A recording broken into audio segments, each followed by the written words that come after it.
Subscribe करें और bell दबाएं ताकि कोई खबर रह न जाए।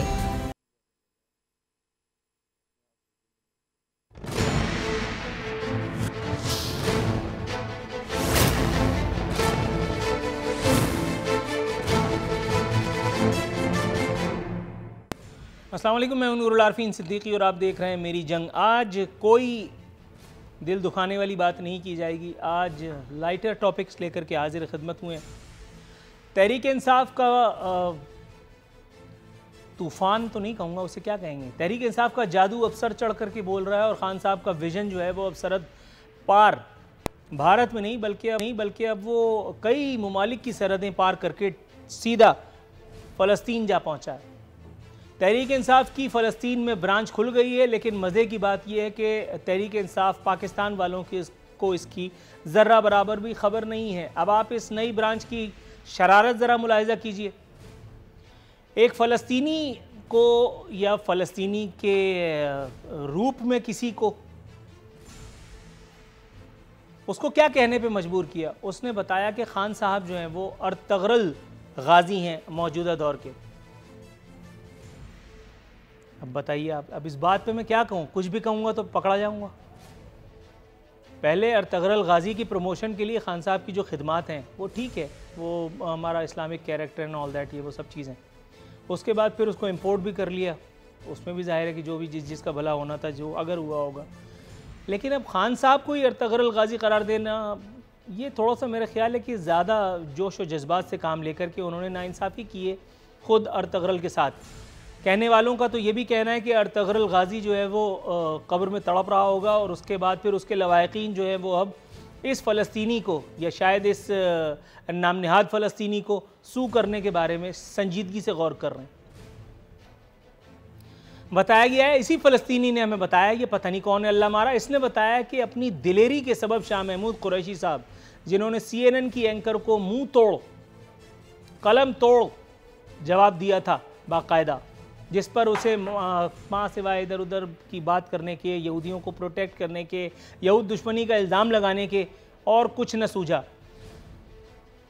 इस एक जुर्रत रिंदाना के सबब शाह महमूद कुरैशी को इस फ़लस्तीनी ने या इस नाम निहाद फ़लस्तीनी ने सद्दाम हुसैन से ममासिल करार दे दिया है। अल्लाह अकबर, ये एक अलग फड्डा है, क्योंकि सद्दाम हुसैन बहुत सारे लोगों के लिए अगर हीरो है तो फिर ऐसे लोगों की तादाद मेरा ख्याल है गिननी भी मुश्किल है जो उसे फ़िरौन मानते थे मौजूद उस एक दौर का। अब वज़ीर ख़ारजा के साथ ये वाकई ज़्यादती हुई है या उनकी खिदमात का कमा हुक्कहू अज्र दिया गया है, इसका फ़ैसला आप ख़ुद कीजिए। दूसरी जानिब बिलावल भुट्टो ज़रदारी साहब ने एक मरतबा फिर ची गुवेरा का रूप धार लिया। एक इनकलाबी की आत्मा उनमें सरायत कर गई है। फरमाते हैं कि इमरान खान के माशी जराइम नाकाबिले माफ़ी हैं। हुजूर, जराइम तो बहुत सारे लोगों के नाकाबिले माफ़ी है, लेकिन बुरा हो इस नज़रिए ज़रूरत का और भला हो उसके चाचे मामों का, क्योंकि जब तक ये नज़रिया ज़िंदा है इसके चाचे मामों का और इस कौमी सियासत में काम करने वाले एक छोटे से छोटे मोहरे का भला होता ही रहेगा। इमरान खान के माशी जराइम की नंबर तो बहुत बाद में आएगा, उससे पहले वाले जितने जो जराइम करके गए आज तक वो किसी अदालत में साबित नहीं हो पा रहा, तो फिर इमरान खान को तो आप छोड़ ही दीजिए। कहते हैं कि खान साहब भी शौकत अजीज़ और परवेज़ मुशर्रफ की तरह मुल्क छोड़ जाएंगे। हो सकता है कि आपकी ये भविष्यवाणी ये ठीक हो, ये पेशन गोई आपकी ठीक हो, लेकिन ये तो अभी वक्त ने देखना है। पूछना ये था कि आप मुल्क में रह कर के हमें कहाँ दर्शन देते हैं। वो जो कभी कभी आपका एक फ़ोटो सेशन हो जाया करता था जिसमें कोई 90 साला बुढ़िया आपको सर पे हाथ फेर रही होती थी, कभी कोई बूढ़ा आपको दुआएं दे रहा होता था, अब तो उससे भी गए। तीसरी जानिब एक अजीब खामखा का शोशा छोड़ा गया है। हुकूमती वज़रा ने हुकूमती पॉलिसियों को ऐन अवाम दोस्त करार दिया है। अब भला पापी पेट इंसान से क्या क्या न कराएगा। भाई, जिस हुकूमत के आप वज़ीर हैं, अगर आपको वही अच्छी ना लगे तो फिर फ़ायदा आपका वज़ीर होने का। हम्माद अजहर साहब कह रहे हैं मुल्क की मईशत तरक्की कर रही है। शिकवा इनसे यह है कि इन्होंने उस मुल्क का नाम नहीं बताया जिसकी मईशत इन नामसाइद हालात के बावजूद तरक्की कर रही है। और अगर इनकी बात को ऑथेंटिकेट या रिजेक्ट करने की बात आए तो सिराजुल हक साहब अमीर जमात इस्लामी पाकिस्तान मद्दज़लहू आली फरमाते हैं कि मुल्क की तरक्की का पहिया उल्टी जानिब घूम रहा है। इसका मतलब है कि मुल्क की मईशत तरक्की तो कर रही है लेकिन नेगेटिव अंदाज में। फर्रुख हबीब साहब, जिन्हें हाल ही में पीटीआई से मोहब्बत का अज्र एक वजारत दे करके किया गया, उनका फरमाना था कि डार की मईशत यानी इसहाक डार की मईशत ब्यूटी पार्लर वाली थी, जिसमें किसी बुढ़िया को लिपा पोती करके और जवान बना दिया जाता है। हुजूर अल्लाह रसूल का वास्ता आप भी कुछ ऐसे ही कर दीजिए, क्योंकि अब तो देखिए हालत ये हो गई है कि वो लोग जो जिनको सामने करके और खान साहब को एक ब्रांड बना करके पेश कर दिया जाता था, अब तो उनको भी जुबानें मिल गई हैं। पिछले दिनों शाहिद आफरीदी ने क्या कहा, मेरा ख्याल है आपका नहीं पता सर, आप तो बाकायदा वजीर हैं, फुल टाइम वजीर हैं, लेकिन मैं तो सुन रहा था तो मुझे हया आ रही थी, हालांकि हया मेरे ख्याल है किसी और को करनी चाहिए थी। उन्होंने कहा कि खान साहब अब माजी को छोड़ दें, इमरान भाई अब एक्सप्लेनेशंस बहुत देते हैं, अल्लाह ताला ने आपको एक मौका दिया है, एक आपको एक कौम को सर्व करने का एक मौका हाथ लगाए, बेटरमेंट की जानिब जाएं, जरदारी को नवाज शरीफ का पीछा छोड़ें। मगर आपको लगता है खान साहब ये सब सुनेंगे? आगे बढ़ते हैं। मेरे साथ मौजूद हैं मोहतरमा उज़मा द ग्रेट कारदार, पाकिस्तान तहरीक इंसाफ से इस हफ्ते भी इनका ताल्लुक़ है। सेनेटर डॉक्टर करीम ख्वाजा साहब पाकिस्तान पीपल्स पार्टी की तर्जुमानी फ़राइज़ अंजाम देंगे, और राना एहसान हमारे साथ मौजूद हैं पाकिस्तान मुस्लिम लीग नवाज से। तीनों मोअज़्ज़िज़ मेहमानों को इस शो में शिरकत पर खिराज अक़ीदत पेश करते हुए मोहतरमा उज़मा कारदार साहिबा के पास जाऊँगा। मैडम कैसी हैं आप? अल्हम्दुलिल्लाह, आज तो आपने ग्रेट कह दिया है, उसके बाद अब किसी और चीज़ की तो ज़रूरत ही नहीं है नूरुल आरिफीन। मैडम गलतियाँ इंसानों से ही होती हैं, इसको सीरियसली लेना चाहिए। यकीन करना बहुत मुश्किल है, गलतियाँ इंसान से होती हैं। मुझे खुद भी यकीन करना बड़ा मुश्किल हो रहा है। बिल्कुल बिल्कुल, I agree with you totally. अच्छा मैडम, अगर आप चाहें तो अपना जुमला वापस भी ले सकते हैं। पूछना ये था, ये फ़लस्तीन में जो पीटीआई की नई ब्रांच खुली है, इसका ये जो नया शोशा है, इस पर आप क्या कहेंगी? खान साहब को अर्तगरल गाजी करार दे दिया। खान साहब के पास तो घोड़ा भी नहीं है, खान साहब के पास तो वो तलवार भी नहीं है, यहाँ तो सिर्फ हवाई फायर से ही काम चलाया जाता है, ठाएँ ठाएँ टिच टिच। उसके बाद मरता मराता भी कोई नहीं है, एनआरओ नहीं दूंगा। हालांकि सब एनआरओ लेकर के फारिग भी हो गए, इधर उधर भी बैठे हुए हैं, कोई मुल्क से बाहर है, कोई मुल्क में झूला झूल रहा है। खान साहब ही बिला वजह फिर मुझसे और आपसे रगड़े में। सर मैडम, ये आपसे पूछना था, खान साहब को अर्तगरल गाजी करार देना और तगरल के साथ ज्यादती है, ये ज्यादती करने वाला फ़लस्तीनी जो बेचारा था, उसने खान साहब की शान में जो है वो गुस्ताखी की है, जिसकी पादाश में इनकी नस्लों को सफ़ा हस्ती से मिटा देना चाहिए। देखें, आपको पता है कि पूरी मुस्लिम उम्मा जो थी वो उनका दिल हमारे गमगीन थे, जिस तरीके से बर्बरियत इजराइली कर रहे थे निहत्ते मासूम फ़लस्तीनियों पे।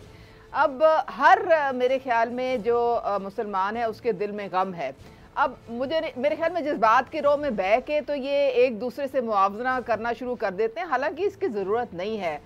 पूरी दुनिया ने देखा है कि OIC को भी मुतहर्रिक करने में सबसे ज़्यादा दो ममालिक का रोल है, वो नंबर 1 पाकिस्तान का और नंबर 2 जो है वो टर्की का है।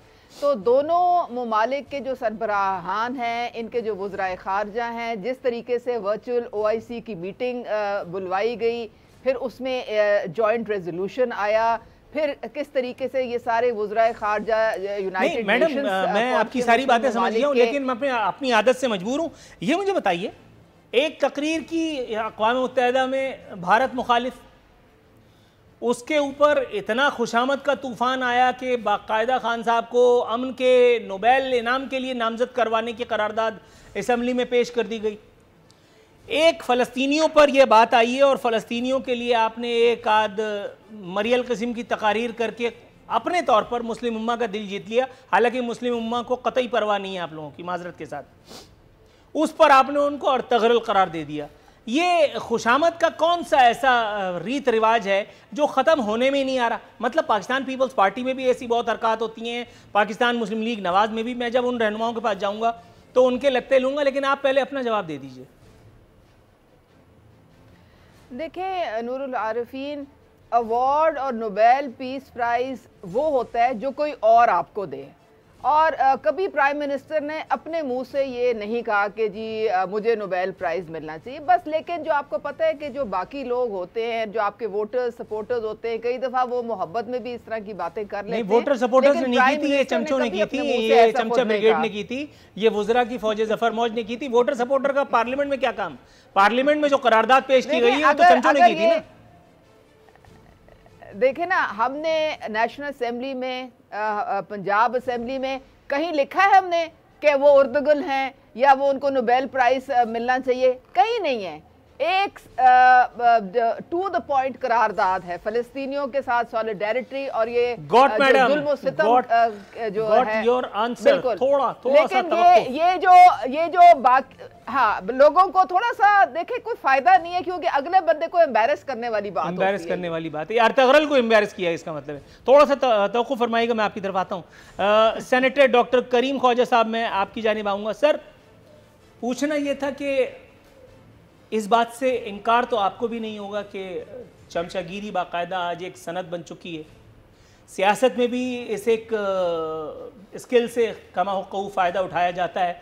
वो जो अच्छी चमचागिरी करते हैं उनको अच्छे ओहदे और मनासिब मिल जाते हैं। कॉम्पिटेंस का इसमें अमल दखल खाल ही हुआ करता है, लेकिन मैं उसको मुकम्मल रूल आउट बहरहाल नहीं करता।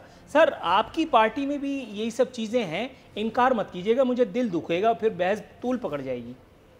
देखें, दुनिया में जहाँ सियासत होती है वहाँ इस तरह के लोग होते हैं, और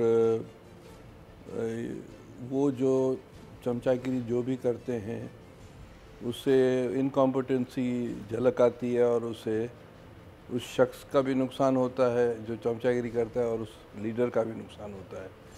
जुल्फ़िकार अली भुट्टो के दौर में कौसर नियाज़ी था, वो कहता था कि तुम चांद हो, हम सितारे हैं, तुम फलाने हो, हम फलाने हैं। इस तरह की बात की। जब मुश्किल वक्त आया तो वो पार्टी छोड़कर भाग गया। बेनज़ीर शहीद के साथ भी ऐसे ही लोग थे।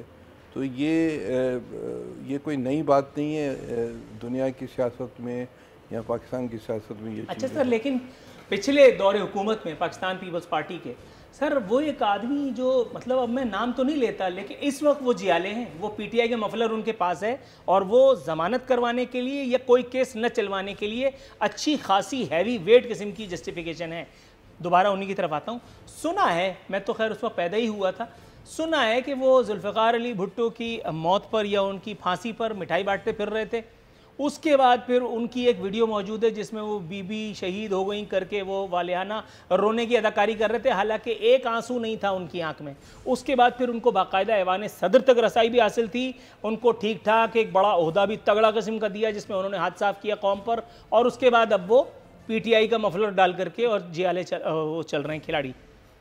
देखें, इस तरह के लोग हर जगह होते हैं, और ये बदकिस्मती है। इंसानियत, जब से इंसानियत में सियासत शुरू हुई है, ये मैं आपको मज़हब में भी ऐसी बहुत सी मिसालें हम आपको दे सकते हैं। हम आपको मुल्कों की तारीख़ में भी इस तरह की मिसालें दे सकते हैं।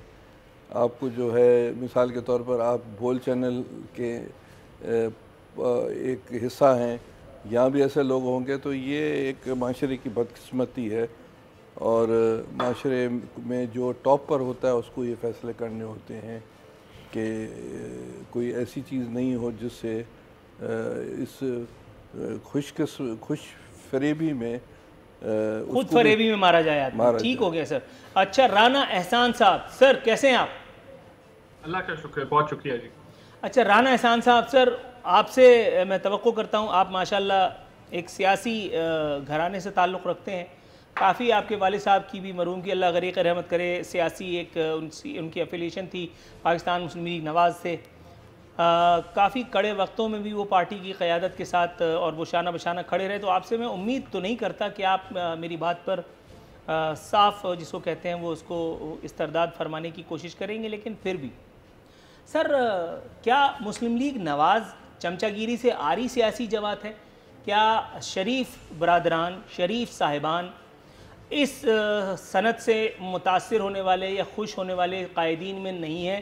क्या वो लोग जिनको कभी पाकिस्तान मुस्लिम लीग नवाज़ में नहीं लूँगा का ऐलानात किए गए थे, उनको धो धुला करके और एक मरतबा फिर चूम चाट करके मिनिस्ट्रियाँ नहीं दी गई?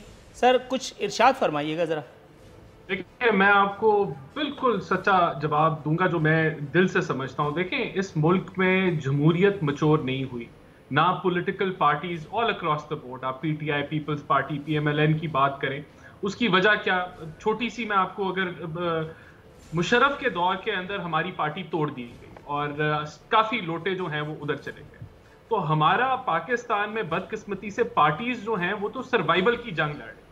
अभी ये 2018 के इलेक्शन में 35 बंदे जिन्होंने 4-4 दिन इंटरव्यू दिए, मुख्तलिफ दिनों के अंदर इंतजार किया लाइनों में लग के टिकट लेने के लिए PMLN का, वो जीप के निशान में गायब हो गए।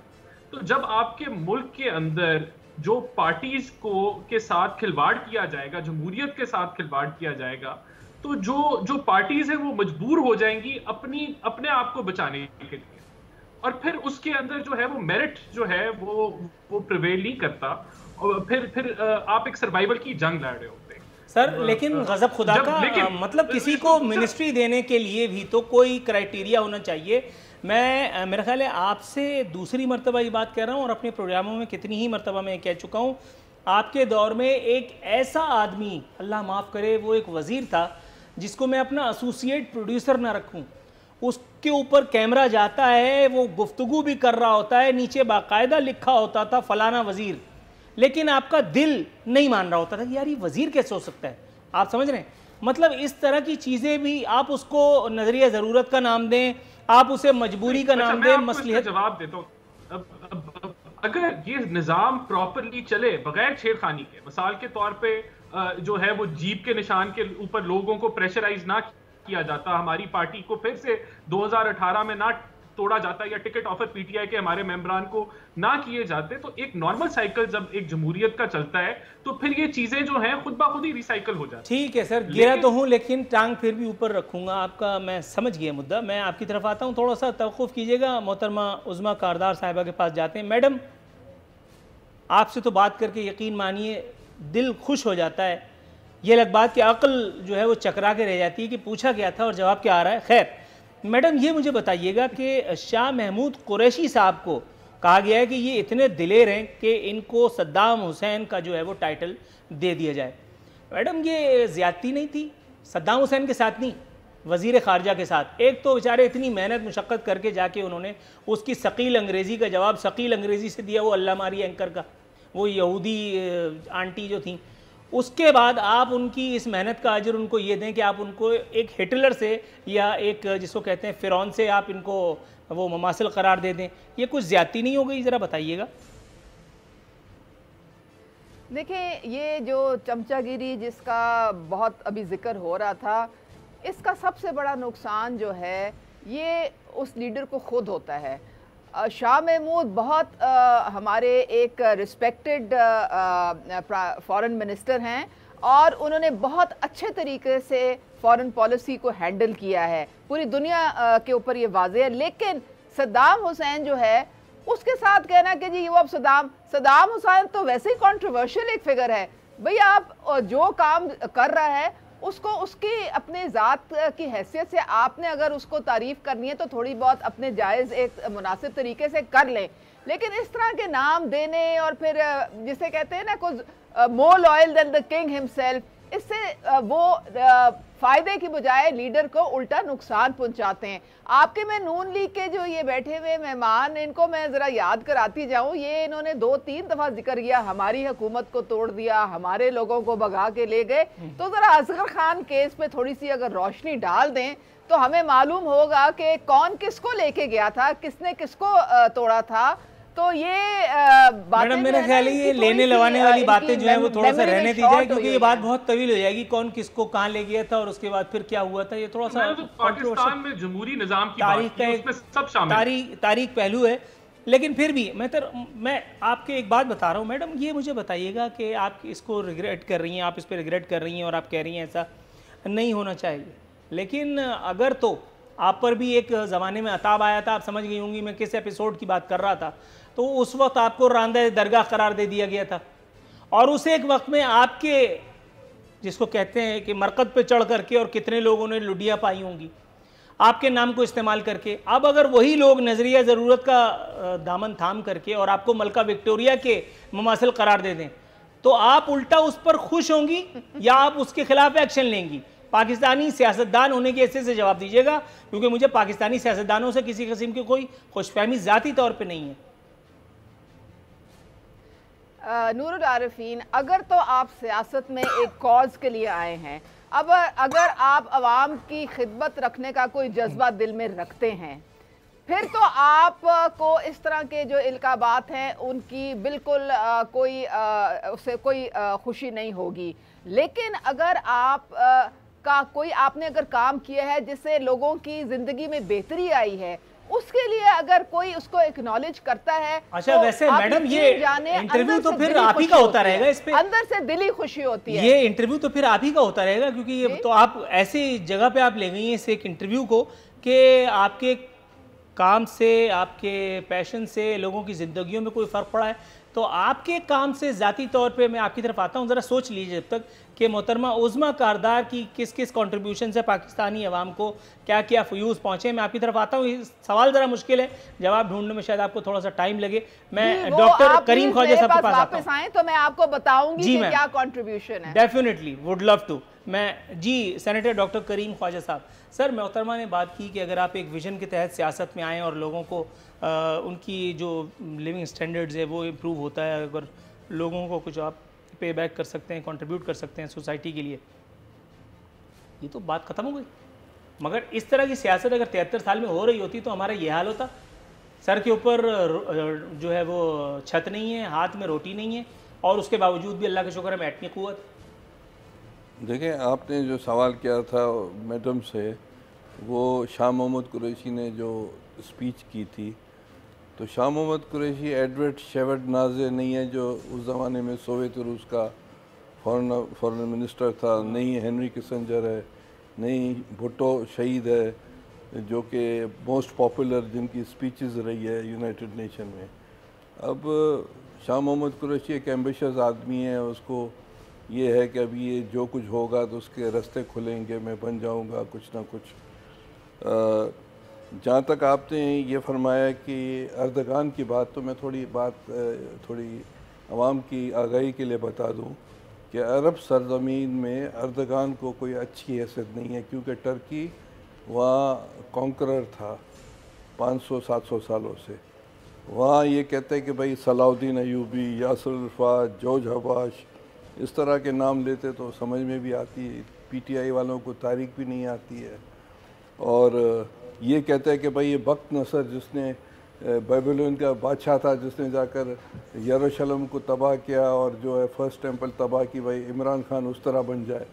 तो इनको तारीख भी पता नहीं है, गलत चीज़ें इस्तेमाल करते हैं। इनकी गलत चीज़ों की वजह से अरब दुनिया पाकिस्तान के ख़िलाफ़ हो गई है।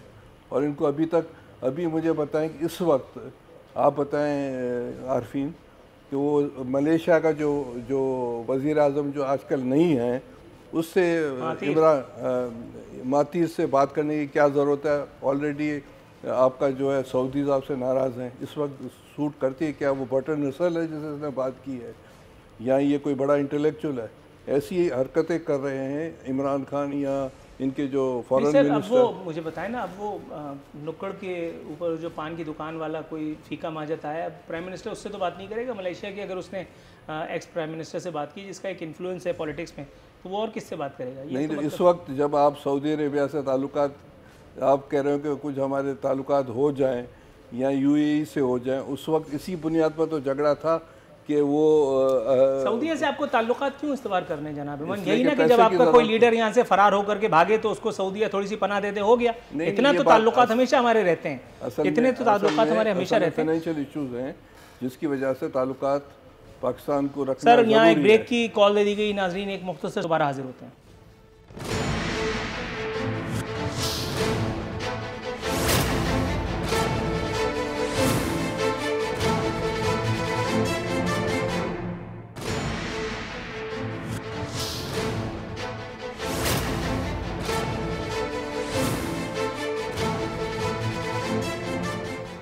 नाज़रीन दस्तूर हमारे मेहमान हमारे साथ मौजूद हैं। अब हम मौजू थोड़ा चेंज करेंगे। बिलावल भुट्टो ने ये जो इनकलाबी रूप धारा है, ची गुवेरा के स्टाइल में उन्होंने ललकारा इमरान खान साहब को, उस पर बात करेंगे। मैडम ये मुझे बताइएगा, इमरान खान के मुआशी जराइम नाकाबिले मुआफ़ी मुल्क तक छोड़ जाने के बारे में पेशनगोई कर डाली है बिलावल भुट्टो जरदारी साहब ने। एक मरतबा फिर वो अपने मुफाहमती कैरेक्टर को गलत साबित कर दिखाने के लिए पुरज़्म दिखाई देते हैं। हालांकि जो खिदमात हैं उनकी अपोजिशन की तकरीब में, शिकस्त और रीख्त में, पीडीएम को धोखा दे करके हुकूमत के इस एक टेन्योर को प्रोलॉन्ग करने में, वो तो मेरा ख्याल है उसका एतराफ़ तो हुकूमत भी कई जगह पे कर चुकी है। तो आप क्या इज़हार ख्याल करना चाहेंगी इस एक बारे में? आपने पहले जो मैं बड़ी खुश थी कि शायद आप वो सोशल इश्यूज जिन पे मैं काम कर रही हूँ एज एन MPA, आप उनसे के मुतालिक मुझसे पूछेंगे। बहरहाल आपने वो नहीं पूछा, शायद आगे आप मौका दे दें मुझे। जी बिल्कुल। आप देखें, जहाँ तक बिलावल भुट्टो की बात है, ये जो इन्होंने कहा कि जी इमरान खान इकोनॉमिक हिटमैन हैं, तो मुझे ये बताएं जो पिछले 35 साल इन लोगों ने आपने अपने इंट्रो में खुद वाजे कर दिया कि पाकिस्तान में तो लूट खसूट जो है वो पिछले 35 साल से चल रही है। अगर ना चल रही होती तो आज लोगों की ज़िंदगी इससे बहुत बेहतर होती, उनको अपने जो आइनी फंडामेंटल राइट्स हैं वो उनको मिल रहे होते, वो उनको तालीम मिल रही होती, सेहत मिल रही होती, साफ पीने का पानी मिल रहा होता, लेकिन कुछ भी नहीं मिल रहा। इसका मतलब है कि जो कौमी ख़जाना था उसको जिसने चाहा उस तरीके से लूटा और मनी लॉन्डर करके उसको बाहर ले गए। तो ये इनको अब प्रॉब्लम ये है कि इकॉनमी जो है वो अब बेहतरी की तरफ जा रही है, और ख़ास तौर पे कोविड जब अब कंट्रोल हो गया है तो अब तो बहुत ज़्यादा तेज़ी के साथ देखेंगे कि आप इंडिकेटर्स जो है वो बेहतर हो जाएंगे। 3.94 तक ग्रोथ रेट जो है वो प्रिडिक्ट की गई है। तो इनको खौफ है उस कामयाबी से कि ये कहीं इमरान खान कामयाब ना हो जाए। अगर इमरान खान कामयाब होगा, इनकी सबकी दुकानें तो फिर परमानेंटली बंद हो जाएंगी। तो इन्होंने तो फिर ये स्टेटमेंट्स देनी है, इनकी सर्वाइवल की जंग है। अच्छा, मतलब आपस की बात है मैडम, ये अगर जो मगर ये शुरू से ही चल रहा है, 3 साल तो हो गए इसी अगर मगर के सहारे, अगर यूं किया तो ये हो जाएगा और अगर वो कर दिया तो यूं हो जाएगा, लेकिन अल्लाह का शुक्र है कि अभी तक कख नहीं हुआ। बात सारी ये है नूरुल आरिफीन के प्राइम मिनिस्टर ने सबको बता दिया है कि हमारे पास अब ट्रायल एंड एरर का कोई टाइम नहीं है। ये तो मैं 3 साल से सुन रहा हूँ। और अगर आपने डिलीवरी ना की, अगर आप नहीं तो अब ये कहा है कि जी अगर डिलीवरी नहीं होगी तो जब अब इलेक्शन दोबारा आएगा तो फिर कौम क्यों हमें वोट देगी दोबारा, कौम तो नहीं फिर हमें देगी। तो इसलिए हमें हर हालत में डिलीवरी करनी है, क्योंकि ये अवाम का मैंडेट से जो है उसी से आप इन ऐवानों में आते हैं, उसी से गाड़ी आगे चलती है। उसके अलावा अच्छा मैडम, बड़ी संजीदा गुफ्तगू हो रही थी, आपने इसको जो मज़ाहिया जिस रुख पे ले गई हैं, मैं आपको वाकई शाबाश देता हूँ और आपको थैंक यू भी कहता हूँ कि आपने इतना लाइटर नोट पे प्रोग्राम को चलाने के लिए मुझे इजाज़त दी। आपने मुझे ये बताया कि इंतखाबात से हुकूमतें, हमारे यहाँ हुकूमत जो है वो हमारे से वजूद में आती हैं। Thank you so very much for your kind information. जी राना एहसान साहब, सर वो जो लोलापाटा हो रहा था, वो जो मिलन के प्यार भरे गीत गाए जा रहे थे, एक तरफ से तबले पे थे शहबाज शरीफ साहब और हम नवाओं में और जिसको कहते हैं साजिंदों में और बहुत सारे लोग शामिल थे।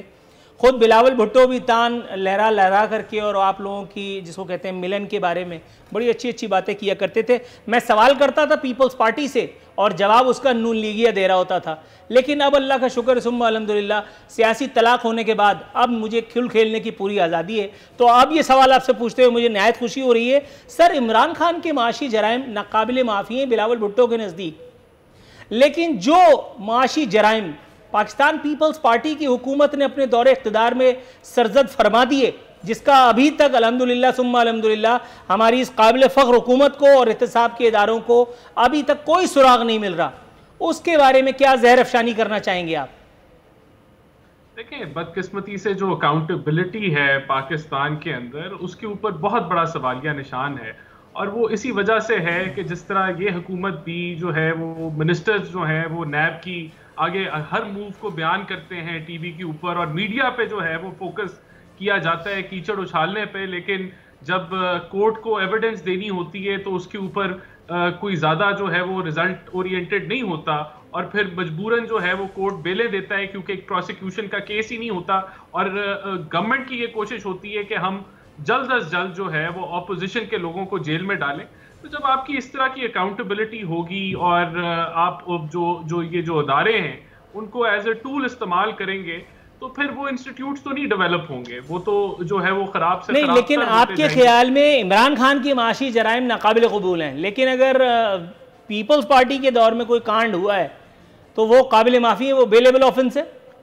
देखिए, कोई भी जराइम जो है वो काबिल माफ़ी नहीं है, और उसके ऊपर जो तहकीक भी होनी चाहिए है और वो अपने अंजाम में केसेस पहुंचने चाहिए। हमने अपने दौर में जो हमें नजर आए वो हमने केसेस बनाए, लेकिन हमने मीडिया ट्रायल नहीं किया, हमने कीचड़ नहीं उछाला और हमने नैब को एज ए टूल नहीं इस्तेमाल किया, जो अभी हो रहा है। अब जो पीटीआई के दौर में जो इकोनॉमिक, सर थोड़ा सा तवक्कुफ कीजिएगा, मैं आपकी तरफ आता हूं। सेनेटर डॉक्टर करीम ख्वाजा साहब, सर बिलावल भुट्टो साहब ने एक मरतबा फिर जो है वो फलक शिगाफ नारे लगाए हैं इमरान खान साहब के ख़िलाफ़। सर किस तरह से आपने अपनी हंसी को दबाए रखा है अब तक, और वो जो एक इनकलाबी रूप धारण फरमाया है बिलावल भुट्टो ज़रदारी साहब ने, किस हद तक आप सहमत हैं हिंदी में उनके इस इनकलाबी फ़ैसलों से, इस एक इनकलाबी पेशनगोइयों से कि इमरान खान साहब भी परवेज़ मुशर्रफ और शौकत अज़ीज़ की तरह मुल्क से चले जाएंगे? सर मुल्क में ही हैं आसिफ अली ज़रदारी भी, फरियाल तालपुर भी, बिलावल भुट्टो भी, लेकिन दर्शन नहीं देते, तो फ़ायदा क्या है, मुल्क में रहें या बाहर सानू की? मसला ये है कि आरफीन साहब, ये अच्छी बात है कि ये जो नारा है कि अकाउंटेबिलिटी होनी चाहिए, लूटी हुई दौलत लानी चाहिए। मैं जल्द से जल्द एक दो मिसाल दूंगा। जयललिता साउथ इंडिया की सियासतदान थी, सेलिब्रिटी थी और उस बुनियाद पर इलेक्शन जीती और वहाँ की चीफ मिनिस्टर बनी, यही नारा था। अब वो उनका इंतकाल हो गया, बड़ी अफसोस की बात है, कैंसर हो गया था पर कुछ नहीं कर पाई। इसी तरह अन्ना हज़ारे था जो जिसने सारी हिंदुस्तान में यही नारे लगाए जो इमरान खान ने लगाए, उसका इंतकाल हो गया। आम आदमी पार्टी बनी दिल्ली में, उसने कुछ नहीं किया। अच्छी बातें होनी चाहिए, ये लोगों को सोशल जस्टिस भी मिलना चाहिए, दीगर चीज़ें भी मिलनी चाहिए। इमरान खान की मैं ये कहूँगा, इस हुकूमत की, मैं अपनी तरफ से नहीं, वर्ल्ड और ये कह रहे हैं IMF के माइनस में हमारी GDP ग्रोथ है और रोज़गार लोगों को नहीं मिल रहा, को कोई डेवलपमेंटल वर्क नहीं हो रहा है। तो उसमें आखिर में ये तो वन टाइम हुकूमत आई है, चले जाएंगे और ये जाकर वो क्रिकेट की काउंटीज़ में जाकर वो पैसे कमाएंगे आगे चलकर। तो इनका मुस्तकबिल वैसे भी ये है। तो इनके जो दूसरे लोग हैं वो भी कांटेक्ट में हैं, या नून वालों से या पीपल्स पार्टी वालों से, कि भाई आप हमें टिकट दें। तो ये वन टाइम हुकूमत आई है, वन टाइम पार्टी है। लेकिन आप वो जो सवाल का दूसरा हिस्सा था उसका जवाब देना चाहेंगे कि मुल्क में रह कर के भी बिलावल साहब, ज़रदारी साहब, फरियाल तालपुर साहिबा कहाँ दर्शन देते हैं, कहाँ किसी गरीब आदमी को? देखें, हमारे पास प्रैक्टिकली जो पीपल्स पार्टी का चेयरमैन है वो बिलावल साहब हैं। वो सारे पाकिस्तान के दौरे कर रहे हैं, लोगों से मिलते भी हैं और चारों सूबों में, गिलगित बल्तिस्तान, आज़ाद कश्मीर में भी इलेक्शन होने वाले हैं, वहाँ भी आप देखेंगे उनको। ज़रदारी साहब उम्र की तकाजा और कोरोना की वजह से वो इतना लोगों से नहीं मिलते हैं, बीमारी की वजह से। और फरियाल बीबी भी जेल में थी, अभी रिहा हुई है, तो उन पर इतनी जिम्मेदारी नहीं है जितनी बिलावल पर है। तो बिलावल राइट सर। मैडम मैं चाहूँगा कि आप ज़रा थोड़ा सा इसकी तफसील में जाकर के और इसकी तरदीद फरमा दें, जो खान साहब के बारे में, उनके मुस्तकबिल के बारे में, उनकी दोबारा क्रिकेटिंग, उनके रोल के बारे में जो अभी फरमाया है, इंतहाई हुस्न-ए-ज़न इन्वर्टेड कॉमास में कह रहा हूँ बरता है करीम ख्वाजा साहब ने। बिल्कुल ही तारीख दिखाया है इन्होंने खान साहब का सियासी मुस्तकबिल। आप क्या कहेंगी? आपके मेहमान की मैं बात सुन के बड़ी महजूज हुई हूँ। इन्होंने कहा कि ये वन टाइम की हुकूमत है और गालिबन पीपल्स पार्टी तो ताहयात वाली हुकूमत है और इन्होंने तो मेरे ख्याल में क़यामत के बाद भी शायद पाकिस्तान पे यही हुक्मरानी कर रहे होंगे। तो इन हज़ारों ख्वाहिशें ऐसी कि हर ख्वाहिश पे दम निकले।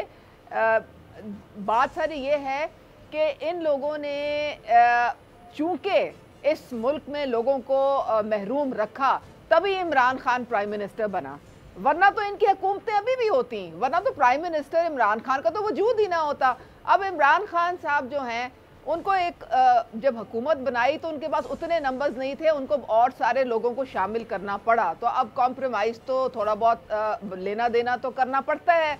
अगर उनके पास भी 2/3 मेजॉरिटी होती तो शायद मेरे ख्याल में ये जो बहुत सारे माफियाज हैं जो कि सब इकट्ठे हो जाते हैं, जब जब इंटरेस्ट आपस में इकट्ठे होते हैं तो ये सब एक दीवार बन के उसके खिलाफ आपको टक्कर लेनी पड़ती है, तो शायद इसमें ज़्यादा कामयाब हो जाते। लेकिन इनकी जो प्राइम मिनिस्टर की जो एक फ्यूचर है वो अवाम के साथ जुड़ा है। उनका जीना मरना पाकिस्तान में ही है, क्योंकि उनके पास तो एक दमड़ी की भी जायदाद बाहर नहीं है। तो इनके पास तो 22-23 ममालिक में जायदादें हैं, जब चाहे बोरिया बिस्तरा गोल करें। अभी भी इनकी आधी फैमिली तो बाहर ही बैठी हुई है, एक दो लोग हैं जो उनके इधर बैठे हैं, कुछ दुबई में बैठे, कुछ लंदन में बैठे, और इस तरह से तो इनके तो वहाँ पे बहुत बड़े बड़े ज़खायर हैं। तो प्राइम मिनिस्टर की ऐसी कोई बात नहीं है, उनके पास जो है वो इधर ही है। और उनका अच्छा सिर्फ पाकिस्तान पीपल्स पार्टी और पाकिस्तान लगाव नहीं है, सिर्फ पाकिस्तान पीपल्स पार्टी और पाकिस्तान मुस्लिम लीग नवाज के रिश्तेदार, उनके अजीज और अकारिब, उनके फलाने फलाने बाहर हैं, कुछ और लोग भी इसमें आपके ख्याल में इस ज़िम्रे में आते हैं? जी देखिए, जो कौम की दौलत लूट के भागे में, मैं उनकी बात कर रही हूँ, जो इश्तिहारी हैं इस वक्त। अब प्राइम मिनिस्टर के भी वहाँ पे बच्चे हैं जो थोड़ा सा तवक्कुफ कीजिएगा मैडम। राइट, आप बस मुझे आपसे यही सुनना था। Thank you so very much. यहाँ वक्त से कमर्शियल ब्रेक पे जाने का।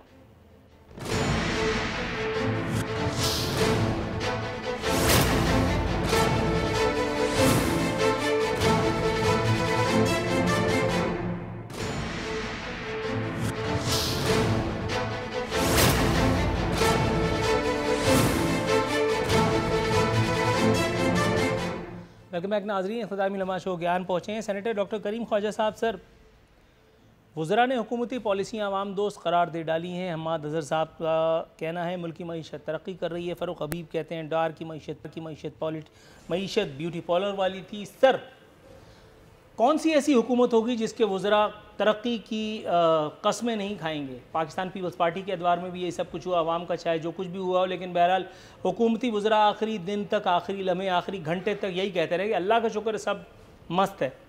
तो इसका मतलब है कि फिर इन लोगों ने भी ठीक ही किया, गलत तो कुछ भी नहीं किया। देखिए, फाइनेंस मिनिस्टर 3 साल में 3-4 चेंज हो चुके हैं, जिसमें हम्माद अज़हर भी एक विक्टिम है। और मसला ये कि चीज़ें नज़र आनी चाहिए। मिसाल के तौर पर आपके मोहल्ले में एक गरीब आदमी है, अगर वो मजदूरी करता है, गवर्नमेंट अगर डेवलपमेंटल स्कीम लाती है तो मजदूरी करता है, पैसे उसको मिलते हैं, वो दूध लेता है, चीज़ें दूसरी लेता है। या जो है कोई गरीब आदमी आपके इलाके में है, उसको कोई नौकरी मिल जाए पट्टे वाली की या कोई और, मिसाल के तौर पर समझाने के खातिर, तो ये चीज़ें इंडिकेट हो रही है कि कोई महंगाई कमी हुई हो, लोग खुश हों। आज अखबार में है कि 50 लाख लोगों जो है बेरोज़गार हुए हैं, 2 करोड़ दरबदर हुए हैं। आज के अखबार की मैं बात कर रहा हूँ। तो अब इनके कहने से तो क्या है, ये कोविड की वजह से अमेरिका की इकनॉमी तबाह हो गई, यूरोप तबाह हो गया, हिंदुस्तान तबाह हो गया, हर जगह ये कह रहे हैं कि बड़ी अच्छी इकनॉमी है। भाई आप इंडिकेटर होगा ना, गरीब आदमी को फ़ायदा हो, सस्ताई हो, नौकरी मिले, डेवलपमेंटल स्कीम हो, कुछ नहीं है। उसका मतलब है कि ज़ीरो है ना, ज़ीरो। ओफ मैडम बड़ी संगीन बात हो गई, ये तो ज़ीरो कर दिया इन्होंने, नील बटा सन्नाटा। क्या कहेंगी आप? हुकूमती वज़रा कुछ और कह रहे हैं और सेनेटर करीम ख्वाजा और पीपल्स पार्टी कुछ और। देखें जी, जो आपकी जो स्टैटिस्टिक्स ब्यूरो है, आज ये मेरे सामने अखबार पड़ी हुई है और तकरीबन कोई 12 से 15 ऐसी अशाए खुर्द नोस की चीज़ें जिसमें लहसुन है, टमाटर है, प्याज है और इस तरह की LPG है जिनकी कीमतें सस्ती हुई हैं। अच्छा, थोड़ा सा तवक्कुफ कीजिएगा क्योंकि जो अखबार आपने पढ़ा है वही अखबार मैंने भी पढ़ा है। 12 अशिया की कीमतें सस्ती हुई हैं, 25 अशिया की कीमतें चिकन समेत, फलक शिगाफ किस्म की महंगाई जिसको कहते हैं कमर तोड़ महंगाई, वो भी आपको मेरा ख्याल है शायद उसमें नजर आए। नीचे देखिए कहीं छोटे से फॉन्ट्स में लिखा होगा। नहीं, चिकन जो है वो इसलिए महंगा हुआ है क्योंकि हमारी कुछ, ये मुर्गियों पे डाल देते हैं मैडम, ऐसा करते हैं, ये चिकन पे डाल देते हैं, ये चिकन पे डाल देते हैं। मुर्गियों की कमबख्ती थी कि जो उन्होंने खुद को महंगा कर लिया। काफी सारी मुर्गियां जो है उनको वो कोरोना हो गया, वो उसमें काफी उनकी जो है उनकी गलती है, नहीं उनमें काफी उनकी मर गई हैं मुर्गियां, जिसकी वजह से ना ये थोड़ा सा कीमत जाहिर है, थोड़ा सा नहीं ना, थोड़ा सा थोड़ी होता है, 500 रुपए चिकन हो गया, थोड़ा सा। अच्छा, दूसरे आप नहीं, दूसरा चिकन पे रहेंगे। पहले चिकन का तो बताएं। आपने 12 अशिया की कीमतें तो यूं बता दी कि जैसे आपने समझा कि मैं पढ़ा लिखा नहीं हूं या मैं अखबार नहीं आता मेरे यहाँ। 12 अशिया की कीमतें आप बता रही हैं, 25 को भूल गई आप, और थोड़ा सा कह रही हैं आप चिकन को। भाई 500 रुपए, बकरे का गोश्त 1400 रुपए हो गया है। कहाँ हैं आप? देखें, एक हफ्ते में 25 में तो इजाफा हुआ मुझे है, तो सब याद है ना। आप ऊपर देख के बात कीजिए ना, आप पढ़ के उसका भी कोई लिहाज किया करे ना। आप देखें, आप जब कोई चीज सस्ती होती है उसका तो आप जिक्र करते नहीं है, सिर्फ जब महंगी होती है तभी उसका जिक्र करते हैं। ये क्या बात है भला? अच्छा, पेट्रोल की प्राइस जो है वो भी नहीं बढ़ाई, ठीक है। बिजली अच्छा की मतलब वो भी अभी नहीं अच्छा बढ़ाई। एक बात बताएं मतलब इंसान को जो सबसे बड़ा आर्जा लाक है वो इस वक्त महंगाई का ही है ना। आप कह रही हैं उस पर क्यों ऑब्जेक्शन करते हो? क्योंकि कुछ चीजें सस्ती भी हुई हैं, और भाई जो चीजें सस्ती हुई हैं उनका इतना इंपैक्ट नहीं है, जो चीजें महंगी हुई हैं उनका इंपैक्ट ज्यादा है। ये तो कॉमन सेंस की बात है, common sense which is not very common. टमाटर, आपका लहसुन, आपका प्याज, आपकी दालें, आपकी चीनी, क्या इसमें आपकी रोजमर्रा की मैडम अरहर की दाल की बात की लेते हैं, अरहर की दाल क्या भाव लेती हैं आप? नहीं, बाकी दालें जो है देखिए, कुछ दालें इंपोर्ट होती हैं, वो तो डॉलर की प्राइस के साथ उनकी कीमत ऊपर नीचे जाती है। अरहर की दाल क्या जो बाइडेन भिजवाता है हमें? तो उसकी तो देखिए, अब ये एक दाल की तो बात ना करें ना, मैं आप जनरली आपकी बात कर रही हूँ। जो आपकी खुश्क, आप गंदम की क्रॉप देखें इस दफा बड़ी अच्छी हुई है, और इस दफा आप देखेंगे कि गन्ने की प्राइस किसान को कितनी अच्छी मिली है। अरे देख तो हम बहुत कुछ रहे, थोड़ा सा तवक्कुफ आप कीजिएगा, फिर इंशाल्लाह हम और भी देखेंगे, जरूर देखेंगे। थोड़ा सा तवक्कुफ, थोड़ा सा तवक्कुफ, थोड़ा सा ब्रेक, थोड़ा सा। अरे अच्छी बात है, अभी सितारा सपना लॉन की फजाइल डिस्कस करते हैं आपसे, इंशाल्लाह अच्छी बातें भी करेंगे।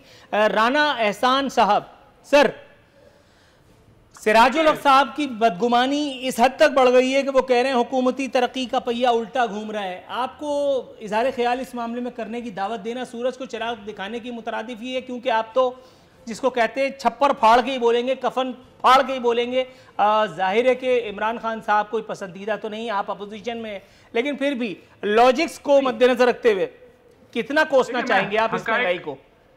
हकायक पे बोलेंगे, दो चीजें हुई हैं। इस हुकूमत के अंदर रिकॉर्ड फिस्कल डेफिसिट रहा है, 3500 अरब रुपए का तो इस साल का फिस्कल डेफिसिट होएगा, 3000 से ऊपर पिछले साल का था। तो इस हुकूमत ने कर्जे जो हैं वो बेइंतहा लिए हैं, और आज हमने प्रेस कॉन्फ्रेंस में बताया कि जो 70 साल में कर्जे लिए गए और जो इन 3 सालों में लिए गए वो 50% बनते हैं जो 70 साल में लिए गए। तो बेइंतहा मकरूज किया गया इस मुल्क को। इसके अलावा टैक्स कलेक्शन नहीं बढ़ सकी, 3 सालों के अंदर जो है वो 15% टैक्स कलेक्शन बढ़ी, हमारे दौर में 20% हर साल बढ़ती थी। तो बदकिस्मती से ये मुल्क जो है वो मकरूज तर हो गया है, और महंगाई जो है वो इन्फ्लेशन लगातार तीसरे साल में भी जो है वो 8-9% के ऊपर जो है वो इन्फ्लेशन आपकी खड़ी है। और आम आदमी की जो जेब है, जो पर कैपिटा इनकम है, वो रिड्यूस हो गई है, $1650 से $1350 के लगभग आ गई है। तो यहां आप पूछें, आम आदमी से पूछें कि कितनी तरक्की हुई है भाई तुम्हारी, कितनी तरक्की तुमने कर ली। मैं कहता हूं किसी शहर में जाके सर्वे कर लें, आम आदमी से पूछें भाई तुमने कितनी तरक्की की है। अगर तरक्की की है तो वो 0.1% उस अशराफिया ने की है जो कि हर दौर में तरक्की करते हैं, और उन्होंने बेइंतहा तरक्की इस दौर में की है।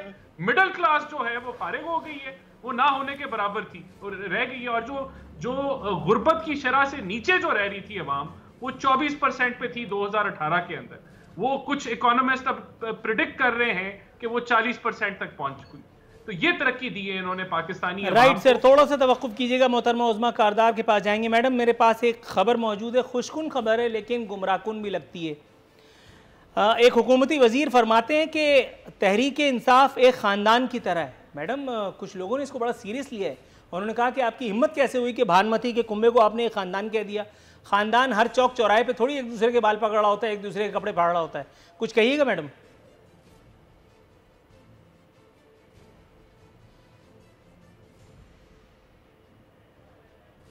8 लाख लोग ये जो तोहफा, ये जो तोहफा है ना, ये टैक्स ना देने का ये कल्चर, ये हमारे ऊपर मुसल्लत करके गए थे। कोई बंदा यहाँ पे पाकिस्तान में टैक्स देने का रवादार नहीं। आपकी 90% ताजर कम्युनिटी टैक्स देती है। लेकिन और ये किस खुशी में कर रही है? मैंने ये पूछा मैंने तो आपसे कुछ और पूछा था की बात कर रहे हैं। नहीं मैडम एक मिनट, इनका कल्चर है जो छोड़ के गए। वो ठीक है, वो उनको हम बाद में कोड़े मारेंगे। मैं आपसे ये पूछ रहा था, मैंने आपसे कुछ और पूछा था ना। मैंने आपसे बहन भाई होते हैं जी। मैं आपके सवाल पे आ रही हूँ। देखिए खानदान में, एक खानदान में बहन भाई होते हैं, माँ बाप होते हैं, रिश्तेदार होते हैं। कोई ना कोई आपस में डिफरेंस ऑफ ओपिनियन भी होती है, लड़ाई झगड़े भी होते हैं। लेकिन मैडम ये खानदान कैसे हो सकता है? ये तो एक तो पीटीआई पीपल्स पार्टी से पकड़ा, एक को नून लीग से पकड़ा, एक को काफ लीग से पकड़ा, एक को फलाने लीग से पकड़ा, वो एक खानदान कैसे हो गया? ये सर टेक्निकली समझाइएगा। अगर आप देखें तो उनमें से जो बाकी पार्टी से आए हैं ना, वो बिल्कुल खामोश इस वक्त बैठे हैं, क्योंकि उनके पास वो सब कुछ है जिसके खातिर वो आए भी थे और उनको दिया भी गया है। इसका मतलब है कि ये आपके सियासी फलसफे की मौत है, ये आपके सियासी फलसफे की मौत हुई मैडम। इसी एतराफी शिकस्त के साथ यहाँ हमें प्रोग्राम को वाइंड अप करने की कॉल दे दी गई है। मोहतरमा उज़्मा कारदार, ख्वाजा साहब, राना एहसान अफजल साहब, तीनों मौजूद मेहमानों का शो में शिरकत पर इंतहाई मशकूर हूँ। नाज़रीन, ये था आज का प्रोग्राम। अगले हफ्ते बशर्ते ज़िंदगी फिर हाजिर खिदमत होंगे। फ़ी अमानिल्लाह।